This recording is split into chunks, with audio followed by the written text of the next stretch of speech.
Bom galera, no vídeo de hoje vamos falar sobre renda fixa. E o objetivo é que até o final do vídeo tu saia sabendo que são essas 4 palavrinhas, sendo elas LCI, LCA e CRI e CRA. Bom, começando com as letras de crédito, ou as LCs, nós temos a LCI, que seria a letra de crédito imobiliário, e a LCA, que seria a letra de crédito do agronegócio. E a maior diferença entre elas vai ser por onde será designado o teu dinheiro, se vai ser para o setor imobiliário ou se vai ser para o setor do agronegócio. Bom, agora vamos falar aqui um pouco das características desse tipo de investimento, e vamos dividir ele em 3 pilares, sendo eles rentabilidade, segurança e liquidez. Começando com segurança, eles têm a garantia do FGC, e aí caso tu não saiba o que é FGC, então eu te aconselho a assistir esse vídeo em que eu falo sobre como montar a tua reserva de emergência. Lá eu abordo alguns temas e dentre eles o FGC. Então eu te aconselho a assistir primeiro lá, até porque alguns outros termos técnicos que eu vou falar aqui, eu não vou explicar, mas lá vão estar explicadinhos. Bom, como eu tava falando, ele tem a garantia do FGC porque tu investe através de uma instituição financeira. No caso, tu vai investir através do banco. O esquema é bem parecido com o de um CDB. Só que ao invés de tu emprestar o dinheiro pro banco e o banco ter passe livre para usar basicamente esse dinheiro pro que ele quiser, como por exemplo para custear algum projeto ou para emprestar para outra pessoa, ele é obrigado a designar esse dinheiro pro setor que tu escolheu. No caso, ou pro setor imobiliário ou pro setor do agronegócio. E como o banco é uma instituição financeira, por isso tem a garantia do FGC. E aí tu se pergunta, tá, mas e se o banco emprestar esse dinheiro para uma empresa e a empresa quebrar? Bom, aí é problema do banco. Tu emprestou dinheiro, foi para o banco, então é o banco que tem que te pagar. E aí sim, caso o banco venha a quebrar, aí o FGC vai entrar em vigor para te ressarcir até aquele valor de 250 mil por instituição. Falando agora do pilar de liquidez, eles possuem uma baixa liquidez, já que eles só têm liquidez no vencimento. Então se tu comprar um título pro dia 5/5 de 2025, por exemplo, tu só vai poder sacar esse dinheiro quando chegar a data de vencimento, no caso quando o teu título vencer. E aí tu vai receber o teu dinheiro investido mais o que tu obteve de lucro. E eles são considerados investimentos de médio a longo prazo, indo aí de uns 3, 4, 5 anos mais ou menos. Então já tenha isso em mente e fique bem atento à data e tenha certeza que você não vai precisar desse dinheiro até de fato chegar a data do vencimento desse teu título. Indo agora pro pilar da rentabilidade, as coisas começam a ficar interessantes, porque eles são isentos de imposto de renda. Ou seja, o teu lucro bruto vai ser igual ao teu lucro líquido. E é aí que em primeiro caso vai parecer que eles não têm rentabilidade muito atrativa, porque tu vai encontrar ali, por exemplo, uns 90, 95% do CDI. Em contrapartida, tu poderia, por exemplo, muito bem encontrar um CDB que te pagaria uns 100, 110, 120% do CDI. E aí tu se pergunta, então, por que eu investiria em uma LCA ou numa LCI se eu poderia deixar meu dinheiro nesse CDB que vai me pagar muito mais? E aí, como eu falei, que vai entrar a parte do imposto, porque você tem que lembrar que, por exemplo, no CDB tu vai ter que pagar um imposto dependendo do tempo que tu deixar o teu dinheiro aplicado. Já nessas LCs tu não vai pagar. E para exemplificar isso que eu acabei de falar, vamos aqui a um exemplo simples. Digamos que tu tenha R$2.000 e só pretenda sacar esse dinheiro daqui a 5 anos. E aí tem duas opções. Ou tu deixa ele num CDB de 110% do CDI, ou tu deixa ele numa LCA de 95% do CDI. E vamos considerar aqui também que o CDI desse período tenha sido de 5%. E para nos ajudar a resolver esse exemplo, vamos chamar aqui a nossa HP.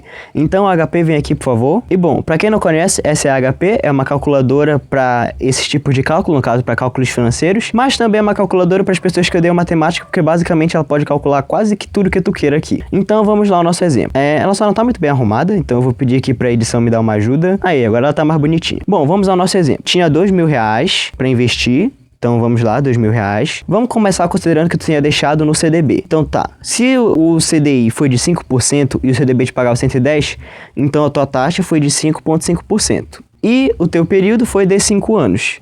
Então no final, deixando no CDB, tu receberia bruto R$2.613,92. Vamos deixar aqui positivo. Porém, tu tem que lembrar que tu vai ter que pagar 15% de imposto por ter deixado o dinheiro lá.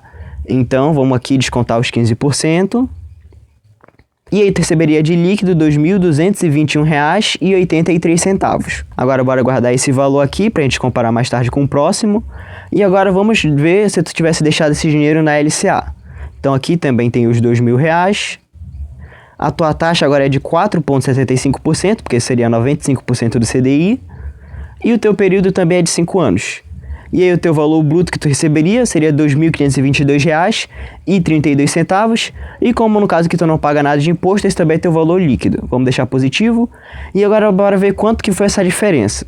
Então a gente vem aqui e vê a diferença.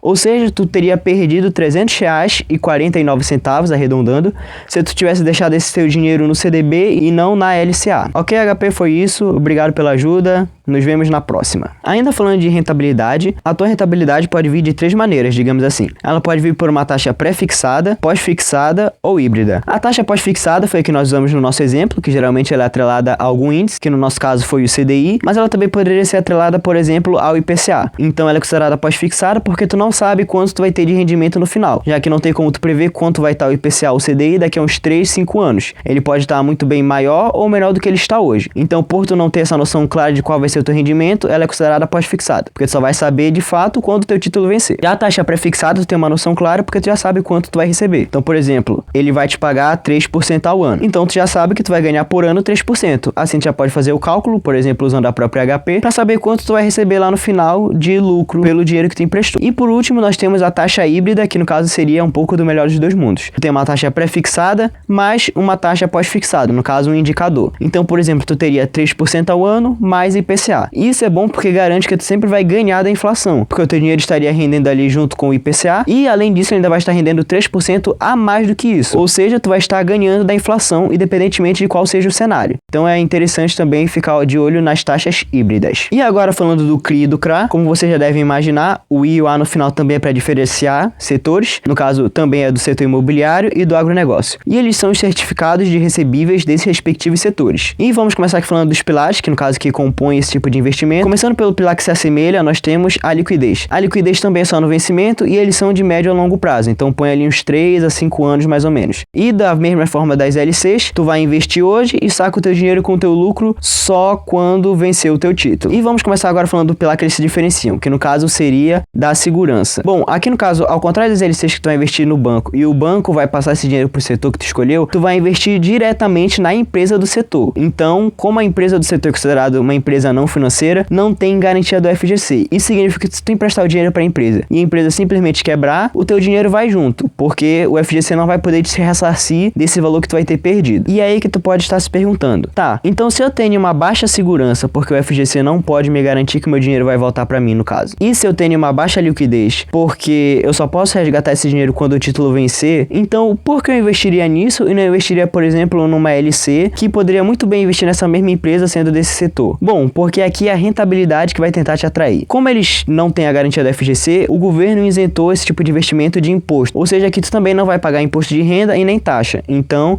assim como nas LCs, o teu lucro bruto vai ser igual ao teu lucro líquido. E aqui tu vai encontrar taxas um pouco mais atrativas, lembrando que tu não tem que pagar imposto, ou seja, a tua taxa já vai ser a tua taxa real. Como, por exemplo, tu pode encontrar uns 130, 131% do CDI como taxa pós-fixada. Tu encontra ali uns 4, 5, 7% ao ano. Tu pode encontrar também, por exemplo, uns 3% mais IPCA. Então, aqui a rentabilidade que vai tentar chamar a tua atenção. Já que, como tu vai estar perdendo no pilar segurança e liquidez, o pilar rentabilidade vai tentar suprir a perca desses dois outros pilares. Agora vamos contar rapidamente porque as empresas emitem esses CRIs e CRAs. Começando pelo setor imobiliário, não é muito incomum tu encontrar uma construtora abrindo um residencial, por exemplo. Porém, a maioria das pessoas que vão morar nesse residencial, quando ele estiver pronto, não vão pagar à vista, elas vão pagar as suaves prestações. Ou no caso, por exemplo, de um apartamento, elas vão pagar os aluguéis. Mas a construtora precisa do dinheiro agora para poder construir esse apartamento residencial, para que no futuro ela receba esse valor de aluguéis. Então o que ela faz? Ela emite esse CRI, tu vai lá e empresta um dinheiro para ela, com o dinheiro que tu emprestou, ela constrói o apartamento ou o residencial, e aí lá no futuro, quando as pessoas começarem a pagar os aluguéis para ela pega esse dinheiro do aluguel e uma parte desse lucro que ela tem, ela vai te devolver por tu ter emprestado lá para ela no começo. Obviamente vai te devolver o que tu emprestou e vai te pagar mais aquela taxazinha a mais, que também pode ser pré, pós ou híbrida. E no caso do setor do agronegócio, é basicamente o mesmo esquema, só que ao contrário de fazer no caso um prédio, vai se aplicar, por exemplo, a plantações. Então digamos que tu quer fazer uma plantação de maçã, mas tu não tem dinheiro. Então tu vai lá, emite um CRA e as pessoas vão te emprestar esse dinheiro. Com esse dinheiro que tu vai arrecadar, tu faz a tua plantação de maçã, e aí lá no futuro, quando ela começar a te dar frutos e lucros, uma parte desse lucro que tu vai ter, tu pega e devolve para as pessoas que te emprestaram lá no começo. Então nesses dois casos é basicamente assim, tu tem uma certeza de que lá no futuro tu vai receber um dinheiro, mas tu não tem dinheiro hoje para poder investir nisso e ter esse retorno lá na frente. Então tu pega uma parte desse dinheiro que tu receberia lá no futuro e traz a valor presente, no caso pedindo dinheiro emprestado para as pessoas, e aí depois lá no futuro tu só pega essa parte que tu trouxe a valor presente e devolve para as pessoas que te emprestaram lá no começo. E eu espero que não tenha ficado muito confuso. E por hoje foi isso. Se gostou, já compartilha com outras pessoas que você acha que podem gostar do conteúdo. Se inscreve no canal e dessa vez eu não vou esquecer, tá? Notificações. Ativa o sininho das notificações e já assiste esses dois últimos vídeos que vão estar aparecendo aí na tela. Por hoje eu fico por aqui e até a próxima.